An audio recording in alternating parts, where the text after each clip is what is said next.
नमस्कार, राम राम।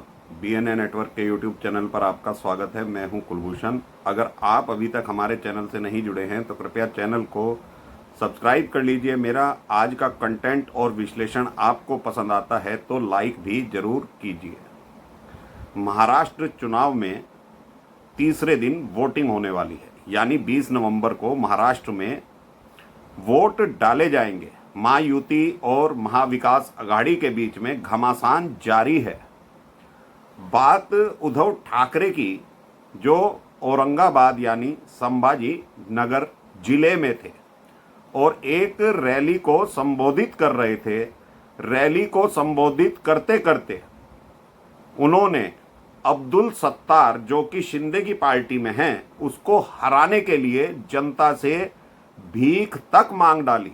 और जनता भी कौन सी, उन्होंने भाजपा कार्यकर्ताओं की तरफ इशारा करते हुए कहा, अगर कोई भी भाजपा नेता मेरे से बात करना चाहे तो मैं बात करने तक के लिए भी तैयार हूं, लेकिन अब्दुल सत्तार को हराना बहुत जरूरी है। चूंकि अब्दुल सत्तार 2019 में शिवसेना में आए थे और उनको लाने वाले खुद उद्धव ठाकरे थे, और शिवसेना की सरकार में जो महाविकास अघाड़ी की सरकार थी उसमें भी अब्दुल सत्तार बहुत ऊंचे ओहदे पर थे। लेकिन जब उद्धव ठाकरे को याद नहीं आई कि अब्दुल सत्तार गद्दार है, गद्दार शब्द का उद्बोधन अब्दुल सत्तार के लिए उद्धव ठाकरे ने किया। यानी कि अब्दुल सत्तार अगर एकनाथ शिंदे के साथ चले गए तो अब अब्दुल सत्तार गद्दार हो गया है। और उन्होंने ये भी कहा, क्योंकि शिंदे की तरफ से, शिंदे की पार्टी की तरफ से शिवसेना से अब्दुल सत्तार चुनाव लड़ रहे हैं, तो उन्होंने भाजपा कार्यकर्ताओं और नेताओं को आह्वान किया कि ये बहुत बड़ा मौका है कि अब्दुल सत्तार को हराया जाए। तो उद्धव ठाकरे, बहुत से मुस्लिम नेता चुनाव लड़ रहे हैं। नवाब मलिक तुम्हारे मुख्यमंत्री काल में मंत्री थे, तो क्या उनके संबंध दाऊद से नहीं थे? आज भी वो एनसीपी से लड़ रहे हैं। उस वक्त भी शरद पवार की पार्टी में हुआ करते थे, और 10 से 15 उम्मीदवार मुस्लिम आज भी महाविकास अघाड़ी से लड़ रहे हैं। तो क्या तुम गली गली जाकर ये आह्वान करोगे कि मुस्लिम उम्मीदवारों को हराया जाए? आज तुम्हें हिंदुत्व की याद आ रही है या सिर्फ शिंदे से बदला लेना चाहते हो? तो ये सोचना जनता का काम है। संभाजी नगर वो जगह है दोस्तों जहां पर हिंदुत्व की लड़ाई लड़ी गई, और वहीं पर दर्द छलका उद्धव ठाकरे का कि लोकसभा चुनाव वहां से वो हार गए थे। उन्होंने भाजपा कार्यकर्ताओं को आह्वान किया अब्दुल सत्तार को हराने के लिए। तो भाजपा कार्यकर्ता महायुति को जिताएंगे या उद्धव ठाकरे की बात मानेंगे? जब अमित शाह मातोश्री गए थे 2019 में वार्ता करने के लिए, तो उद्धव ठाकरे के नखरे कितने हुआ करते थे। उद्धव ठाकरे आह्वान करते थे जिसको बात करनी है वो मातोश्री पर आकर बात करे। लेकिन आज की तारीख में उद्धव ठाकरे सोनिया दरबार दिल्ली में हाजिरी लगाते हैं, राहुल गांधी से मिलने के लिए टाइम मांगते हैं, शरद पवार से मिलने के लिए इमीडिएटर संजय राउत को बनाते हैं। तो उद्धव ठाकरे की हैसियत और कद आज क्या रह गया है, ये महाराष्ट्र के जनमानस को सोचना चाहिए। जहां तक हिंदुत्व की बात है, तो हिंदुत्व एकनाथ शिंदे ने आज तक पकड़ कर रखा है। योगी बाबा प्रचार कर रहे हैं, भाजपा हिंदुत्व के मुद्दे पर चुनाव लड़ रही है। बटोगे तो कटोगे का नारा दिया गया है। तो उद्धव ठाकरे को अगर इतने याद आ रही है हिंदुत्व की, तो उन्हें महाविकास अघाड़ी से आज भी निकल जाना चाहिए। क्यों नहीं महाविकास अघाड़ी से उद्धव ठाकरे बाहर निकल आते? आज वो कह रहे हैं कि भाजपा के नेताओं से बात करने के लिए भी तैयार हूं, सिर्फ एक सीट के लिए। तो महाराष्ट्र में 288 सीट है। उद्धव ठाकरे को चाहिए था महाविकास आघाड़ी से बाहर निकल कर आते, हिंदुत्व की बात करते और दरिया दिली दिखाते कि हम भाजपा के साथ मिलकर चुनाव लड़ेंगे।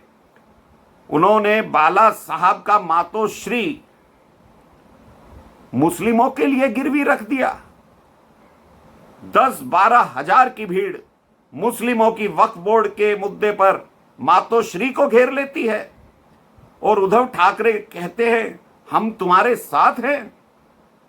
उद्धव ठाकरे के सामने अल्लाह अकबर के नारे लगाए जाते हैं। तो बाला साहब ठाकरे की जो विरासत थी वो तो उद्धव ठाकरे ने खुद ही नीलाम कर दी है। जो बाला साहब ठाकरे की दुकान हुआ करती थी उसका बीड़ा तो आज एकनाथ शिंदे ने उठाया हुआ है। वो ही असली शिवसेना को चला रहे हैं। हिंदुत्व की वीर गाथा को, शिवाजी की जीवनी को आज वो ही घर घर तक पहुंचा रहे हैं। उनके साथ लगे हैं बाबा बुलडोजर, योगी आदित्यनाथ, और एक बाबा की एंट्री और हुई है। कौन से बाबा की? बागेश्वर बाबा की। शोलापुर में उन्होंने एक बहुत बड़ी जनसभा को संबोधित किया। तो दोस्तों, उद्धव ठाकरे अपने पिता की विरासत को भूलकर मुस्लिम तुष्टीकरण में लगे हुए हैं। उन्हें अब्दुल सत्तार से कोई खतरा नहीं है, उन्हें खतरा है अपने भविष्य का। उद्धव ठाकरे को मुख्यमंत्री पद का दावेदार नहीं बनाया गया महाविकास आघाड़ी में, ये तो जग जाहिर है।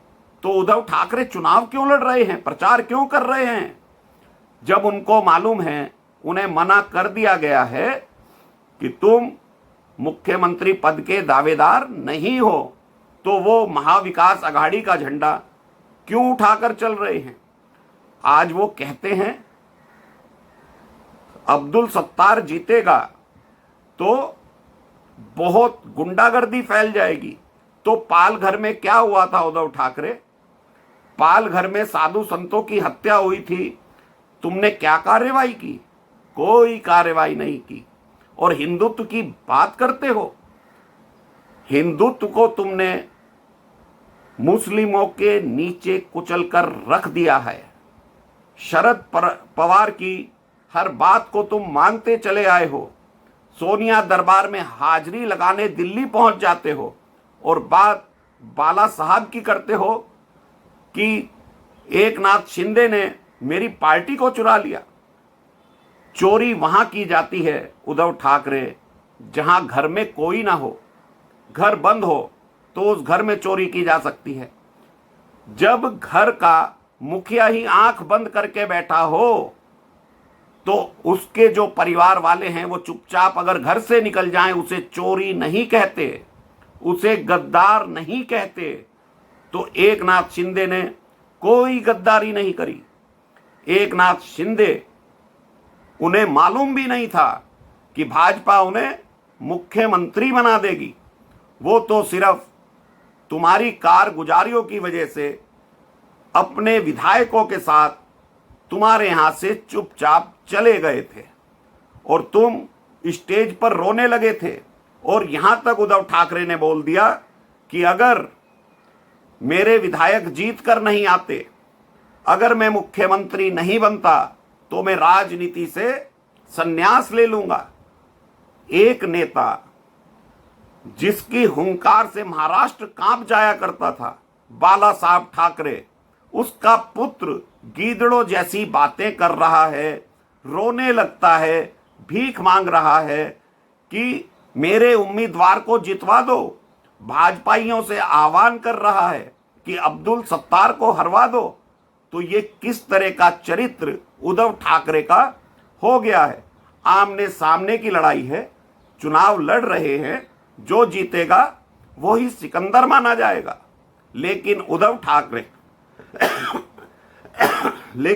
ठाकरे तुमने जो 2.5 साल का मुख्यमंत्री का कार्य किया है उसमें 2.5 दिन भी तुम सचिवालय नहीं गए हो, तो तुम क्या आशा करते हो कि जो तुम्हारे विधायक जीत कर आए थे, तुमने शरद पवार के हाथ में जाकर उन विधायकों का हाथ दे दिया और इस लालच में दे दिया कि तुम्हें मुख्यमंत्री बनाया जा रहा है, तो तुम 2.5 साल के लिए मुख्यमंत्री तो बन गए, लेकिन 20 नवंबर और 23 नवंबर जब चुनाव के नतीजे आएंगे तो तुम्हारी यूबीटी, तुम्हारी जो पार्टी है वो थर थरा कर गिर जाएगी।